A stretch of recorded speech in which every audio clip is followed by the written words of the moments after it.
থেকেই আকাশে গুমট গুমট ভাব। কলকাতা শহরে তখন মেঘ করলে বৃষ্টি না হলেও লোডশেডিং হতোই।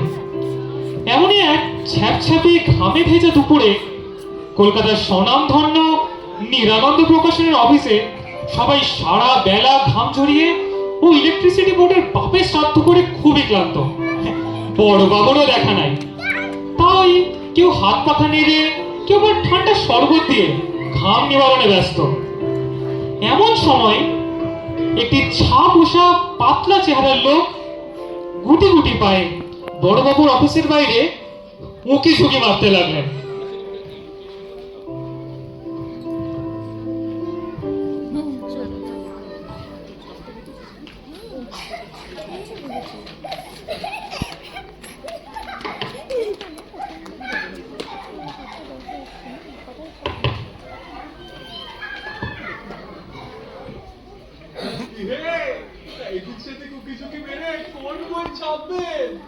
আগে উকি ঠিক না, ওই আমাকে যে আসতে বলেছিলেন একটা একটা বইয়ের জন্য। আমাদের বড় বাবু? আগে হ্যাঁ। তা তিনি তো আসেননি। এমন বৃষ্টি বাদলার দিন, তাই লোডশেডিং। এমন দিনে ভূতের দেখা পাওয়া যায় না তো বড় বাবু। বসুন বসুন।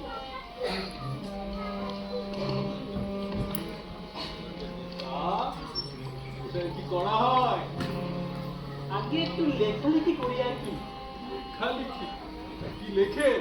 নাটক, উপন্যাস নাকি কবিতা, নাকি ওই পতাকা নিয়ে চলবে না চলছে না এইসব? আরে নানা মশাই, বিজ্ঞাপন, পাটলের চামড়া, মুরগির সাথে গামড়া এইসব? আগে না, ছোট গল্প, ওই ছোটদের জন্য গল্প, বুঝেছেন? ও সুকুমার রায়, তা তিনি তো সব লিখেই ফেলেছে। নিম গাছের শিব, ঘোড়ার পিঠে ব্যাঙের ডিম। আপনি আর নতুন করে কি লিখবেন? এলিমেন্ট অফ নোবেলটি বলে তো একটা ব্যাপার আছে, সেটা কই? আরে সেটাই তো সমস্যা মশাই। যা লিখবো ভাবি, হয় কেউ লিখে ফেলেছে, নাহলে কেউ বসে লিখছে। একটা গল্প পাওয়া গেলে, মানে ওই জন্যই গলাই বাবুর কাছে আসা। গল্প? আপনি নতুন কিছু লিখতে চাইছেন? গল্প আছে, শুনবেন নাকি? আপনার কথাগুলো শুনতে পারে কিন্তু। গল্প? আপনি গল্প? কেন? আপনি চাকা চলানো ওই সেন্ট মারিনি বলে গল্প বলতে পারবো না? কি বলতে কি চান আপনি? হ্যাঁ, এই না না। আচ্ছা, কিসের গল্প? হ্যাঁ, ভূতের গল্প।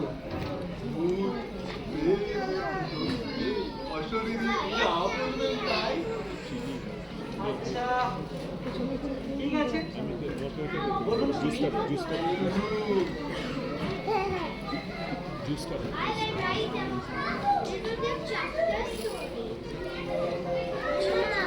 বাইরে বৃষ্টি আরম্ভ হয়েছে।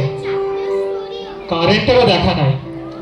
মোমবাতির আলোয় গল্প শুরু হলো। গল্পটা এরম যে,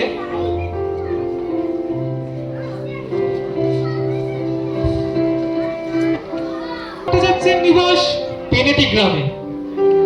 একটি স্ত্রী, 3টি গরু, একতলা পাকা বাড়ি, 26 ঘর যজমান, কিছু গ্রামভত্তর জমি, কয়েক ঘর প্রজা, এতেই সংসদে সংসার চলে। শিবুর বয়স 32। পড়াশোনা নেই হাতে কাজ চালানোর মতো, কিন্তু তা যেন শিবুর মনে কোনো সুখ নেই।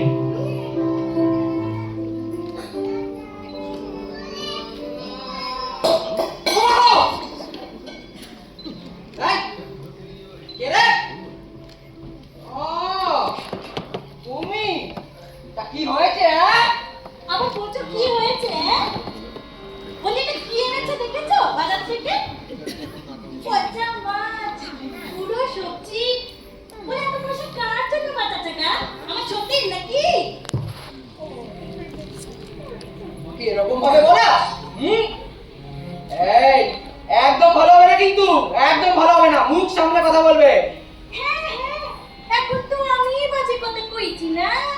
আসলে কি বলতো, সত্যি কথা বললে সবার গায়ে ফসকা পড়ে। আমি চললাম, তুই থাক, নিজে বাজার করে খা। হ্যাঁ হ্যাঁ, যাও যাও, ঘুরে তোমাকে এখানেই আসতে হবে।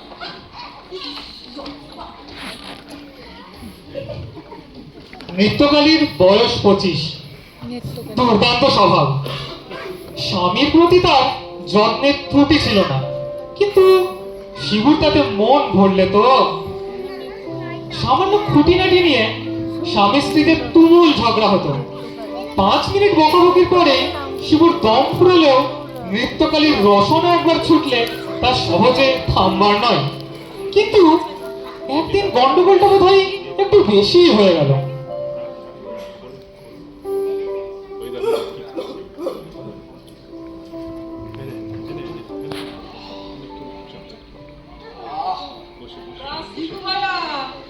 আছো নাকি?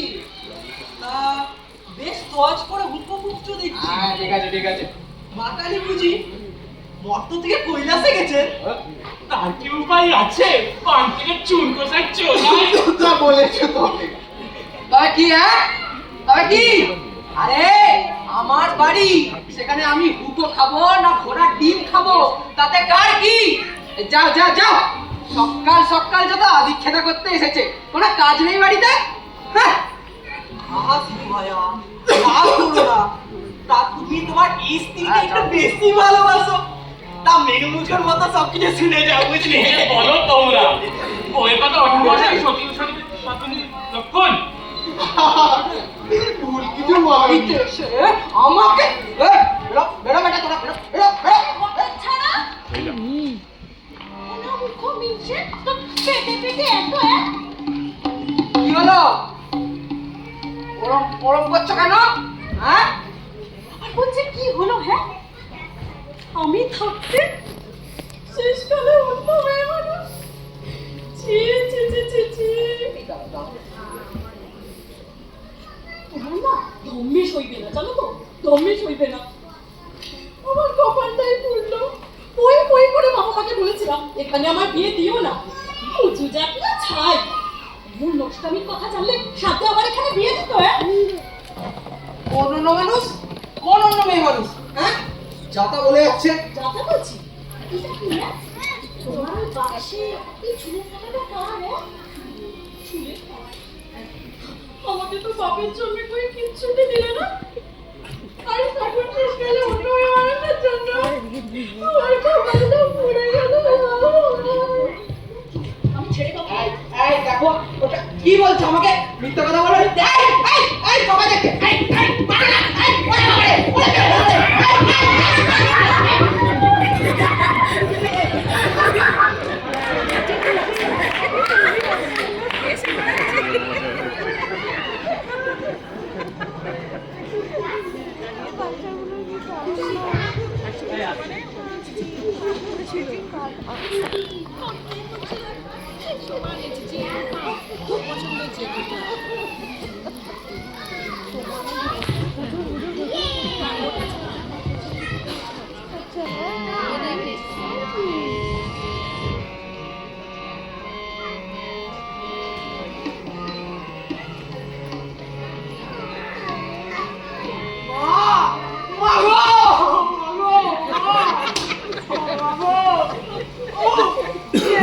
তুমি তুলে তোমার জোড়া পাটা নৈবেদ্য দেবো মা।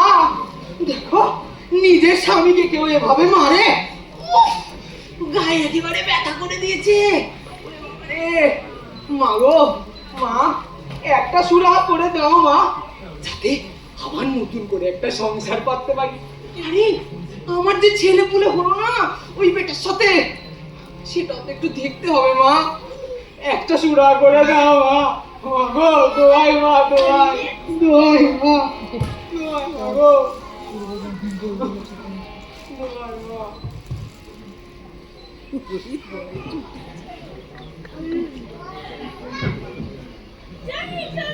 কিন্তু মা কালী বোধহয় কিছু উল্টো বুঝেছিলেন, না হলে কি এরকম কাণ্ড হতো?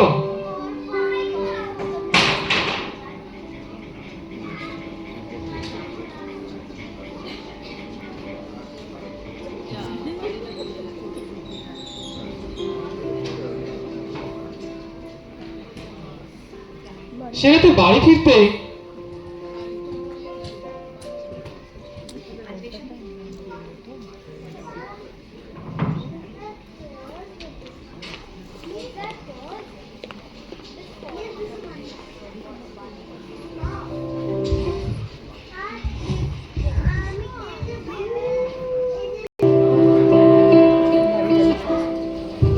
হঠাৎ করে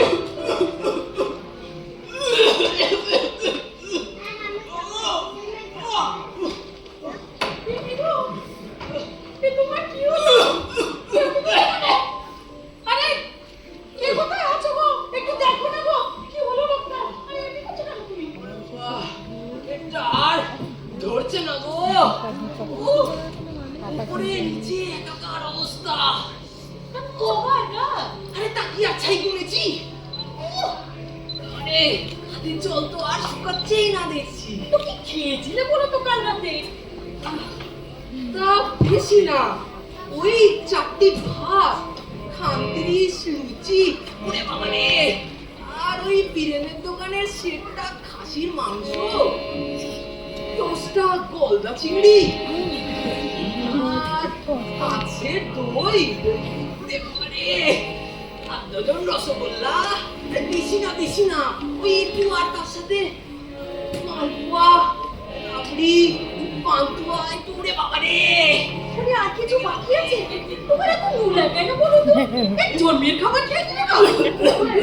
জলদি জলদি জলদি করবে না, করবে না। কালকে কত আসতে কালকে কত আসতে আরে না না, ইনজেকশন নিতে হবে। বদ্যিটা কি ইনজেকশন করে পেটে।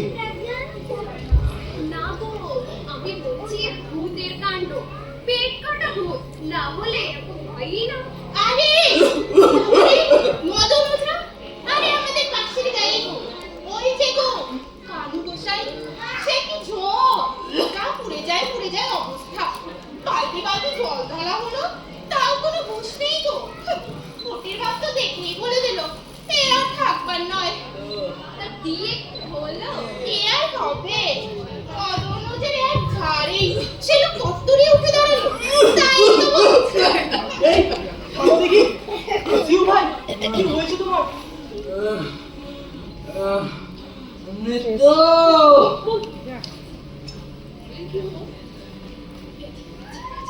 কি হলো তোমার?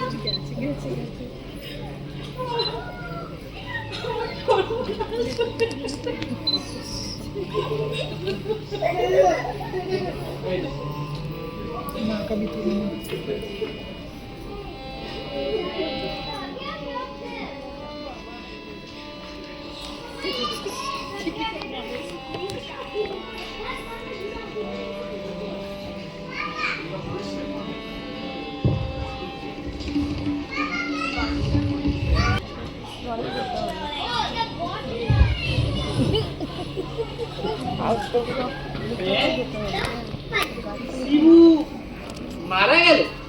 মারা গেল একেবারে ডেড অন দ্য স্পট। কি বুঝলে? আচ্ছা, তারপর তারপর ভূত। একেবারে ভূত মানে সঙ্গে সঙ্গে? আর সঙ্গে সঙ্গে না। আচ্ছা, আপনারা তো আবার প্রেত তত্ত্ব বা স্পিরিচুয়ালিজমের খবর রাখেন না। একটা মানুষ মরলে ভূত হয় জানেন তো। তার সাথে জন্ম মৃত্যু পাপ পুণ্য পুনর্জন্ম এইসব সবটাই কি করে। তা যারা নাস্তিক তাদের আত্মা বলে কিছু হয়। ওরা মরলে ডাইরেক্ট অক্সিজেন নাইট্রোজেন বা হাইড্রোজেনে পরিণত হয়। আর যারা সাহেব থাকে খ্রিস্টান যারা, ওদের আত্মা থাকে কিন্তু ওদের পুনর্জন্ম হয়। তো ওরা মরলে ওদের আত্মাগুলো একটা বিশাল বড় ওয়েটিং রুমে জমায়েত হয়। এখানে কিছুদিন পরে শেষ বিচার অনুযায়ী হয় অনন্ত স্বর্গ তাহলে অনন্ত নরক লাভ হয়। ওই মরার পর কোনো স্বাধীনতা থাকে না, বুঝলেন কিনা? এরা বিনা পাশে ওয়েটিং রুম পর্যন্ত ছাড়তে পারে না। আচ্ছা, তারপর যারা হিন্দু যারা, তাদের জন্য অন্য ব্যবস্থা। হিন্দুরা তো পুনর্জন্ম মানে হিন্দুরা মারা যাওয়ার পর কি হয়, ওরা গয়া টয়া পাপ পুণ্য অন্য হরিটা ঋষিকেশ সবই মানে। তো ওরা মারা যাওয়ার পর ওদের আত্মা স্বাধীনভাবে এদিক ওদিক ঘুরে বেড়ায়। এই সময় ওরা ইহজগতের সাথে কাজ কারবার পর্যন্ত করতে পারে, বুঝলেন কিনা? তারপর 1-2 বছর পর বা 100-200 বছর পর ওদের আবার পুনর্জন্ম হয়। মাঝখানে ওদেরকে ওই চেঞ্জের জন্য স্বর্গ বা নরকে পাঠানো হয়। এটা ওদের স্বাস্থ্যের মুখে ভালোই, বুঝলেন কিনা? আর যাদের ডাইরেক্ট কাশীনাথ বা পশুপতিনাথ বা জগন্নাথের লাভ হয় ওদের একেবারে মুখ। এবার বাকিটা শুনুন।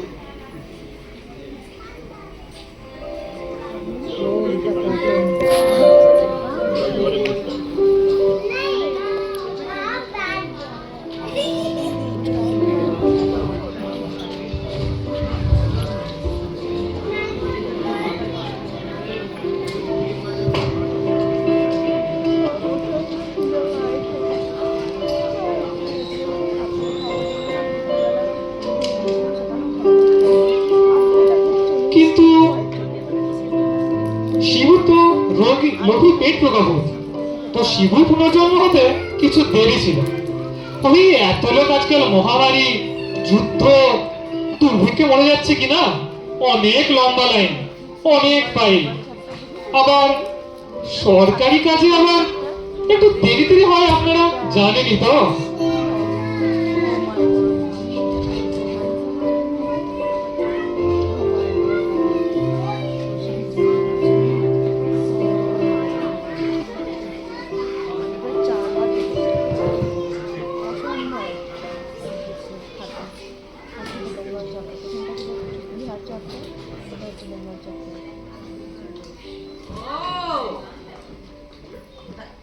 হলো ভূত। মজা, আমি ভূত।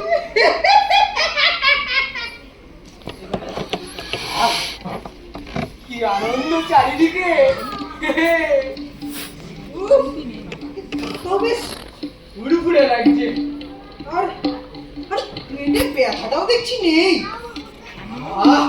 কি আনন্দ, নেত্রটা আর খেচ খেচ করতে পারবে না। এবার আমি যেদিকে খুশি যাও। বেঁচে থাকতে তো নেত্রর জ্বালায় পাড়ায় অব্দি বেরোতে পারতাম না। এবার আমি যাব, যেখানে খুশি যাব, যা খুশি খাবো।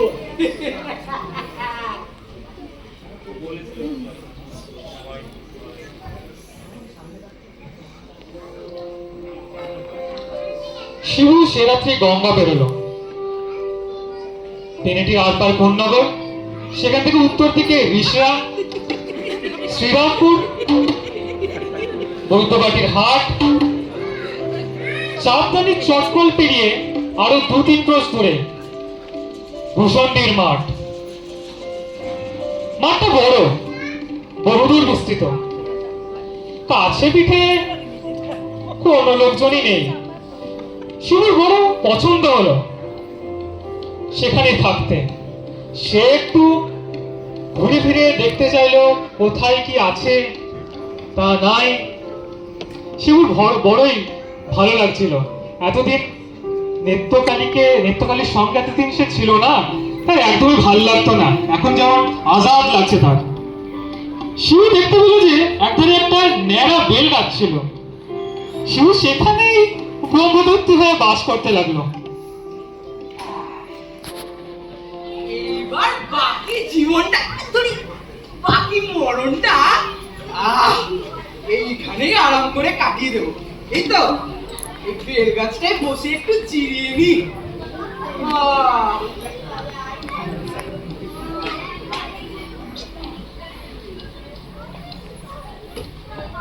যতই হোক নেত্রটা তো তবুও ছিল। আনছি ওর মুখটা খুব খারাপ, কিন্তু মেয়েটা তো ভারী ভালো ছিল, একটা টান ছিল। আজকাল ভূত হয়ে বুঝতেই পারছি বড্ড একা একা লাগে। এক কাজ করি, পেরেটিতেই ফিরে যাই। না না না না না না না, তারপর আবার এই পাড়ার লোকগুলো বলবে মরে গিয়েও বইয়ের আঁচল ছাড়তে পারেনি, বইয়ের নেওটা ভূত। ছি ছি ছি ছি ছি ছি। ঠিকই বলুন, এখানেই একটা উপদেশের ব্যবস্থা করি। ফাল্গুন মাসের শেষ বেলা, গঙ্গার নদীর উপর দিয়ে দক্ষিণা হাওয়া ঝিরঝির করে বইছে। সূর্যদেবের পাত্তা নেই। দূরে আকন্দ চোখে গোটা কত ফল ফেটে একরাশ তুলো সুরসুর করে শিবুর গালে সুরসুরি দিয়ে চলে গেল।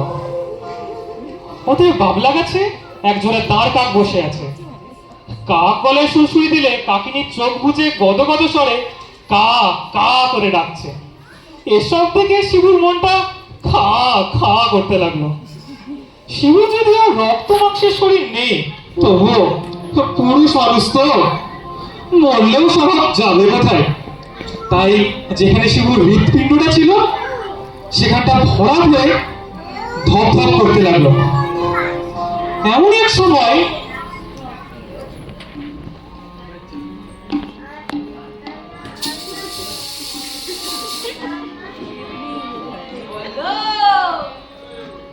কে গো তুমি? এখানে জল নিতে এসো। মা, নিজে মুখে কি করে বলি? কেন, তোমার কি বলে দেওয়ার নোক আছে? আমি পেতনি।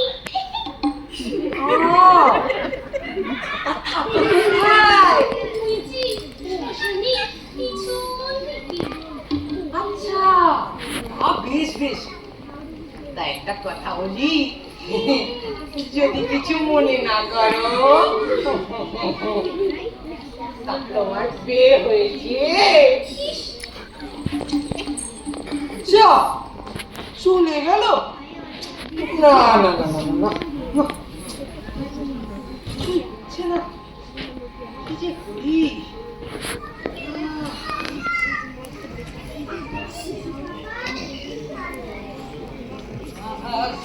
রাধিকে চন্দ্র বলি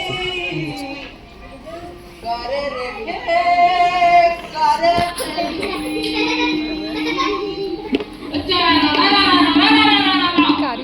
করে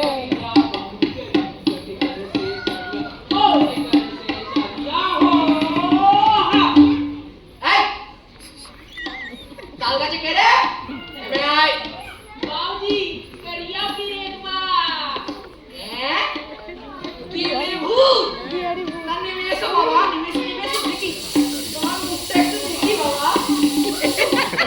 তোমার নাকি কারণ দেউজি জিতে রাখো বেটা, জিতে রাখো। একটু তাড়াতাড়ি না বাবা, তোর বেটা তামাকি নেই, তার আবার ছিলি চোখার কন্যা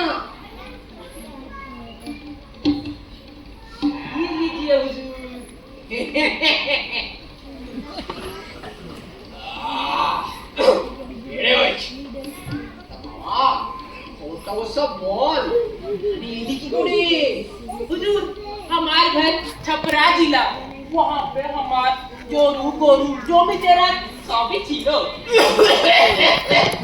जोरू और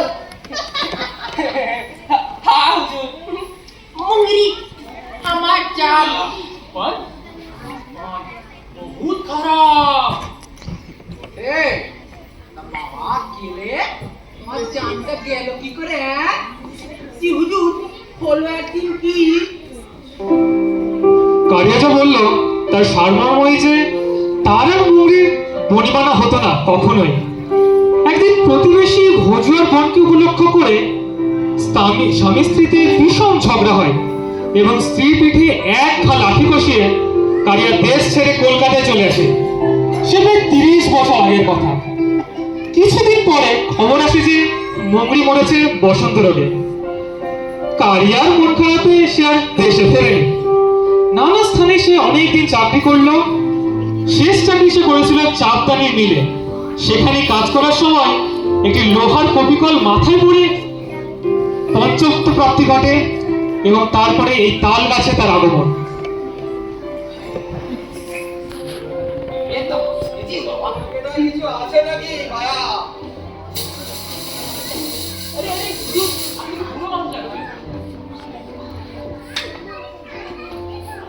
দিয়ে উঠি बैठिए এই বেটা কোনটা দে দে ये ली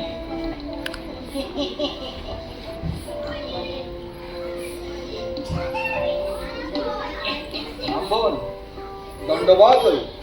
কিছু সম্পত্তি ছিল এখানে, চক্ষি হয়ে তাই আগলাচ্ছি। কিরম সম্পত্তি শুনি? বেশি কিছু না, 200-500 বন্ধকি তামসু, ওই ইস্টাম্বর কাগজে সই সাবুত করা। অতএব ওদিকে তাকিও না, হাতে হাত করি পড়বে। আরে চক্ষি মশাই, তা আপনি কি ওই কালিদাসের কুমার সম্ভব নাকি? ভাইরা ভাই, কালিদাস আমার মাসুতো সাদিকে বেড়ে করেছিল। ওরা ওই খিজলিতে নিমকির গোবস্থানের হিসাব ছিল, বুঝলে? সেসব ছেড়ে দিয়ে আজকাল ছাপাখানার ব্যবসা করেছি। তা তুমি জানলে কিসে? তা মশাইয়ের এখানে কতদিন আগমন হয়েছে? হ্যাঁ? আমার আগমন আমি বলে গিয়ে 3.5 বছর এখানে আছি। তোমার মতো কত এলো তাও দেখলুম, কত গেল তাও দেখলুম। ওই তো দেখলুম আগের দিন কাঠুপে দাঁড়িয়ে দাঁড়িয়ে 3 বারের চেষ্টায় ওই বেল গাছে উঠলে। সব দেখেছি। এ বাবা, সে কি বড় বড় পিঁপড়ে, একেবারে পাছা লাল করে দিয়েছে। বটে। আর কিছু দেখেছেন নাকি? দেখেছি, তোমার গানের শখ আছে দেখেছি। তা ভালো, দেখো বাবা, কালোয়াতি যদি শিখতে চাও আমার সামনে হয়ে যাও। আর মরার পরে কটা একটু খোনা হয়েছে, কিন্তু মরা হাতি লাখ টাকা। তা মশাইয়ের ভূতপূর্ব পরিচয়টা একটু জানতে পারি কি? লক্ষণ, আমি শ্রী নদের চাঁদ মল্লিক, ওরফে নাদু মল্লিক। জাতি কায়স্থ, পদবী বসু, নিবাস নিষ্ঠ, হাল সাকিন এই পাঁচরার মধ্যে। আর আমার পেশা দারোগাগিরি। এই মা আপনি দারোগা কি আছেন আরে বলে, চটচটি সাহেবের নাম শুনেছিস? চটচটি সাহেব হুগলির কালেক্টর ছিল, মস্ত বড় লোক। সে আমাকে ভারী ভালোবাসতো। পুরো মুল্লুকে শাসনটাই আমার হাতেই করে দিয়েছিল। জর্জটি সাহেব, তার তো খুব দাম শুনেছি। তবে আমাকে কি জেসে লোক ভেবেছো নাকি? নাদু মল্লিকের নামে রিসরা থেকে ভদ্রেশ্বর লোকে ত্রাহি ত্রাহি ডাক ছাড়ে। তা মশাইয়ের পরিবার আদি কি? সব সত্যি কখনো সবাই রে দাদা, সবই ছিল। ঘর ছিল, সংসার ছিল, কিন্তু গিন্নিটি ছিল একটি আস্ত ভান্ডার।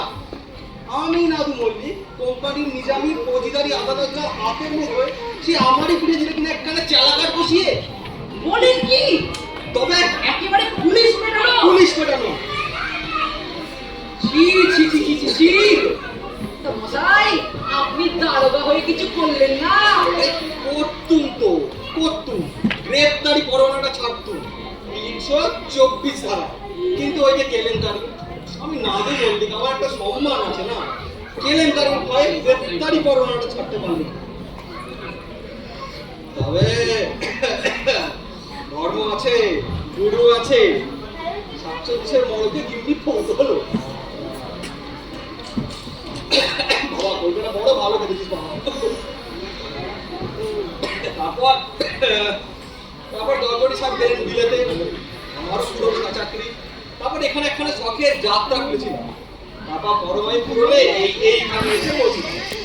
এখন আমার ছেলেগুলো নেই, নিজের সম্পত্তির যোগ্য হয়ে আগলাই, বব্বম করি, গঙ্গার হাওয়া খাই, এই আর কি। তো যাকে আমার খবর তো সবই শুনলে, নিজের ইচ্ছা বলো দেখি। আমি ওরা ওকে শিবু ভট্টাচার্য, নিবাস এডিটি। এই বেটা খোট্টাউ কারিয়া পিনে। শিবু নিজের ইতিহাস সমস্ত বিবৃত করলো। কারিয়াপিরও তো তার ঘটনা বলল। সব সেনাদেরই তো একই হাল দেখছি। যাক, পুরনো কথা ভেবে আর কোনো খারাপ করে লাভ নেই। একটু গাও না বাজনা বয়স নেই তেমন চুপ করো। পেট চাপড়ে তাল দো। কত গানের সব গাও। বাবা গেলে এখানটা একটু এঁটেল মাটি থেবড়ে দে না বাবা। ম্যাক্সিমাম 45 হতে পারে। ঠিক আছে ঠিক আছে। শোনো, চৌতাল বোঝো? চৌতাল 4 মাত্রা, 2 তাল, 6 পা। না আমার সাথে গাও। দেখ এটা গা। ভা দিন দিন ভা কত্তা কে, দিন্নি ঘা দেন কত্তা কে, ভা দিন দা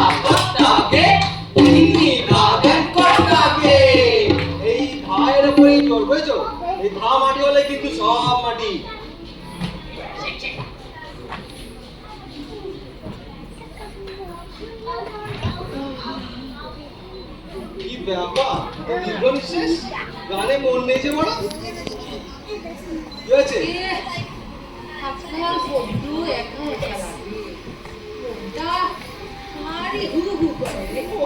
বাবা বিয়ের পরে তোমার শর্ট মেটারি দেখছি হ্যাঁ বউকে চোখে হারাচ্ছে मुंगरी को भी हम अभी याद না কিছু পা বাবু বাবা পছন্দ হয়েছে নাকি কি লজ্জা দেবেন না আরে আমাদের বলো মশাই। বলো বলো বলো ওই যে পেতনি তার নিবাস তোমার নিবাসের কাছে তুমি তো সেদিকে ঠিক ড্যাপ ড্যাপ করে তাকাও কি ব্যাপার কি তুই একদিন দেখছিল আচ্ছা তা সে একটা গামছা পরে আর একটা গামছা মাথায় দিয়ে ও চুলে পকের মতো লম্বা লম্বা পা ফেলে হাতের হাড়ি থেকে কোমর ছাড়াচ্ছিল তা আমিও গেলুম আলাপ করতে বোঝেন কি না কিন্তু সেই না দেখলো অমনি বেড়ালের মতো ফ্যাস করলো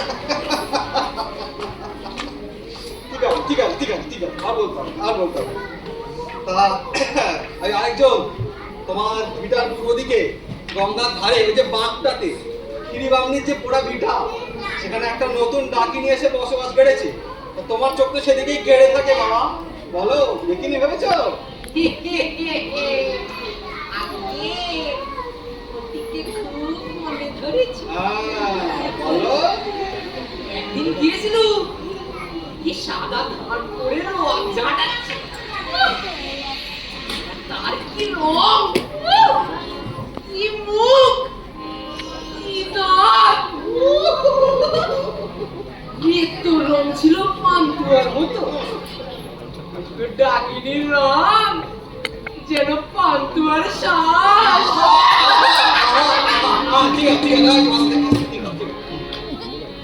দেখো বাবা ওই যে কালিদাসের কথা বলছিল কালিদাস আমার ভাইয়ের ভাই ওরা নাকি কাব্যিটা এখনকার দিনের অবজেক্টিফিকেশন তকমা দেখে যেত ওকে বলবো একখানা পত্র লিখে দেবে তোমার ঘরকালির দায়িত্ব এই আমি নাদু মল্লিক দিব ঠিক আছে ভাই কালিদাস মানে ওই কুমার শঙ্কর তোমার এই এক জানো তো এই বারবার তোমার সম্ভব করলে না তোমার এটাই অসম্ভব হয়ে যাবে তুমি তোমার থাকবে ভালো লাগে কিছু মনে করবেন না দাদাবাবু আপনার দয়া আছে ঠিক আছে ঠিক আছে ঠিক আছে ঠিক আছে এখন যাও আমি দেখছি কি করা যাবে বাবা গেলে ঠিক আছে বাবা সুবিধা ভাই নাই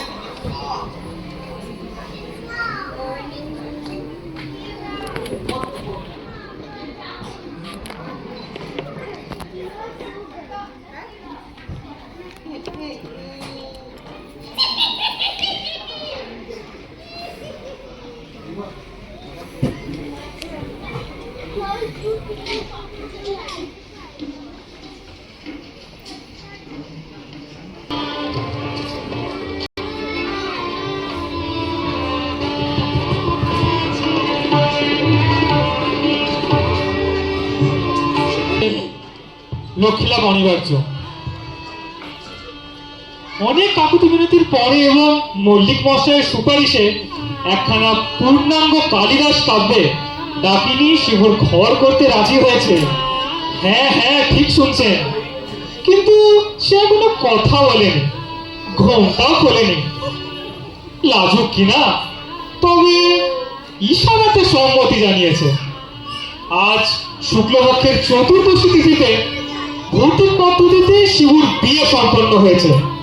ক্ষীরিবামনির ভাঙা একচলের দোয়ায় সম্ভবত মাছি আর ছাড়পোকার সাক্ষীতে কচু পাতার আসনে ডাকিনীর সম্মুখে বসে শিব মন্ত্রপাঠে উদ্যোগী হলো। তারপরে সে উৎসুক চিত্তে বলল, ডাকু কি আমাদের তো বিয়ে হয়ে গেছে গো, এবার তোমার মুখটা একটু দেখি না। এমা আরে তোমার মুখ দেখবো বলে সে কবে থেকে আশা করে বসে আছি। তা কি হবে মুখ দেখে? এই দেখো এরম ভাবে কেউ বলে? আরে আজ কি তো জানো গঙ্গা মাটি দিয়ে নেই, গাবের আটা দিয়ে পইতে মেজে চান করেছি। আর তোমার জন্য ওই জঙ্গল থেকে ফুলও এনেছি। ওই সাহেবদের দেখোনি, আর পাকা বেলও এনেছি। এবার একটু মুখটা দেখাও না, দেখাও না গো। আচ্ছা মুখ যখন দেখবে দেখো তাহলে। হ্যাঁ, তুমি নেত্য? হ্যাঁ, হ্যাঁ রে পোড়ার মুখো, কি ভেবেছিলি মরে আমার কবল থেকে বাঁচবে? নেত্রকে ঘাট থেকে ফেলে কোথায় শাকচুন্নি কোথায় পেতনি এদের পেছন পেছন ছোটা। চুপ চুপ করতে খুব মজা, তাই না? তা এখানে এলে কি করে? হ্যাঁ, ওলা উঠোয় নাকি? হ্যাঁ, পোলা উঠে হোক আমার সত্তরের। গেল গা, ঘরে কি কেরোসিন ছিল না নাকি? ও তাই মুখটা এমন ফর্সাপানা দেখাচ্ছে। আরে ওর খেলে তো সোনার জৌলুসও বাড়ে শুনেছি। তা তোমার ধাতটাও একটু নরম হয়েছে নাকি? মজাটা দেখাই তারপর বুঝতে।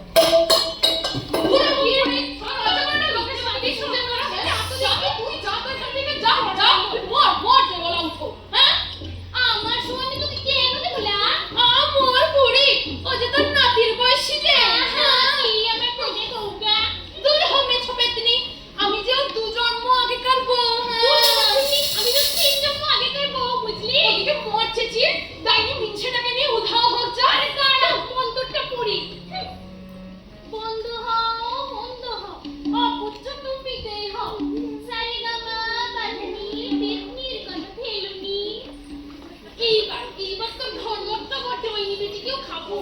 আচ্ছা দেখি তোর কেমন ক্ষমতা। এই তোরা কারা? আমার বেকরা স্বামী আর পেট পেট তোম দিলে তোদের এই যে ধ্যাসটা বসনি। দাঁড়া তো তোদের মজাটা দেখাচ্ছি, আমার ছাটাটাও কর। তুই মজা দেখাবি আমরা তোকে মজা দেখাবো। আয় চল চল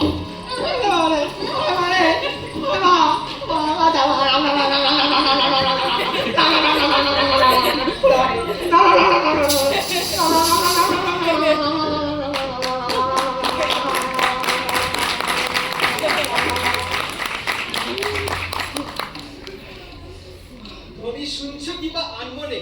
ভাবছো বুঝি শ্যামের মাসির ডাকলো তোমায় পাঁচমনে? ওটা যে খ্যাক্সিয়ালি দিও না কুলেকালি রাত বিরাতে ছুচো গাছের ডাক শুনি। এখানে এখানে এরকম কিরকম অবস্থা কেন রে? এ বাবা কালিদাস, এ বাবা এই গেলে দেখ না, একটু দেখ না কি হলো? এ ভাই দরজা রে, ও বাবা দরওয়াজা খোল।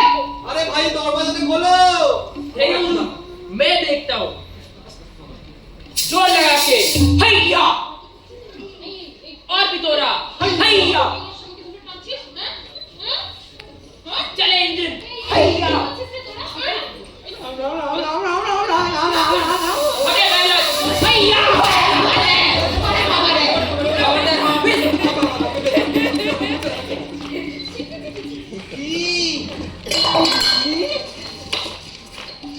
তুমি এখানে এই বেমদতিটার সঙ্গে বে হায় হায় হায় হায় ছি ছি ছি ছি গো এই क्या हो रहा है এই মাথা কি এই তুমি করো আই তুমি এদিকে আসো তুমি আমার সরিনি চুপ ए मुगरे डॉट डॉट तरफ नहीं बोल ए मेरा घोटा चुप এই অন এই অন এই বাবা কে করো শিবু ও আমার বউ ও আমার বউ চুপ তুই চুপ চুপ রাও ও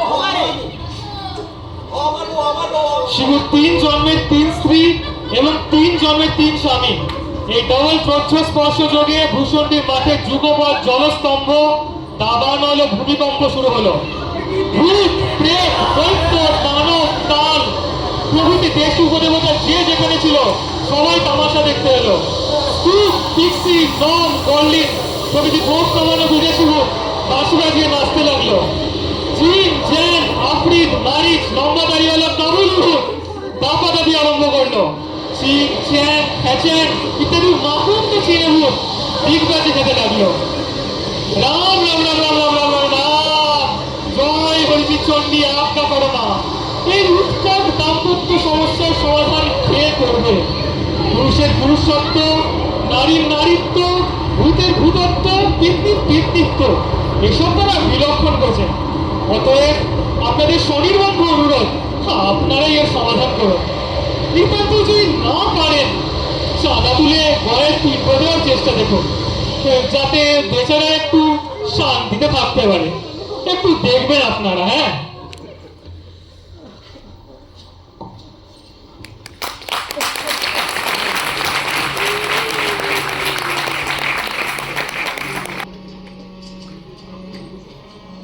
অসাধারণ, আরে চমৎকার, ভালো লেগেছে আপনার? দুর্দান্ত লেগেছে। মানে সারা পৃথিবী থেকে এত রকমের ভূত। কিন্তু একটা কথা ছিল, সবাই তো এলো, কিন্তু কিন্তু এত সুন্দর গল্পের পরেও কিন্তু কিন্তু ওই যে কালিদাস, ওই সে তো একবারও এলো না। কালিদাস, দেখবেন কালিদাসকে? আমি কালিদাস।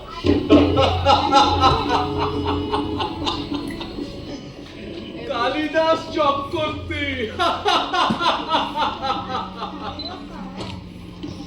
জামাই বাবু, স্বর্গীয় নদের চাঁদ মল্লিক।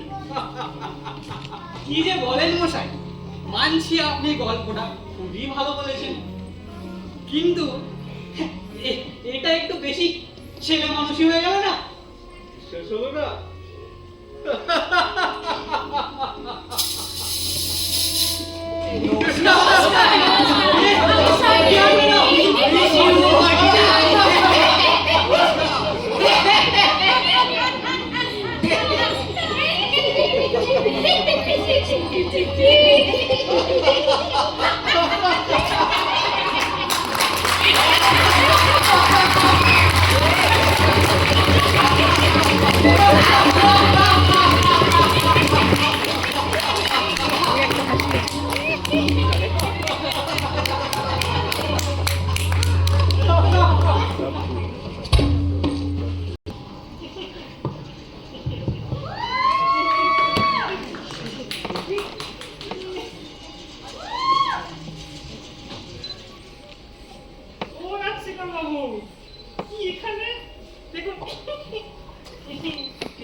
আপনি বলেছিলেন না আপনি প্লট নিয়ে বলছিলেন। প্লট প্লট তো আমি পেয়ে গেছি। হ্যাঁ, আমাদের প্লট হলো ভূষণ্ডির মাঠে।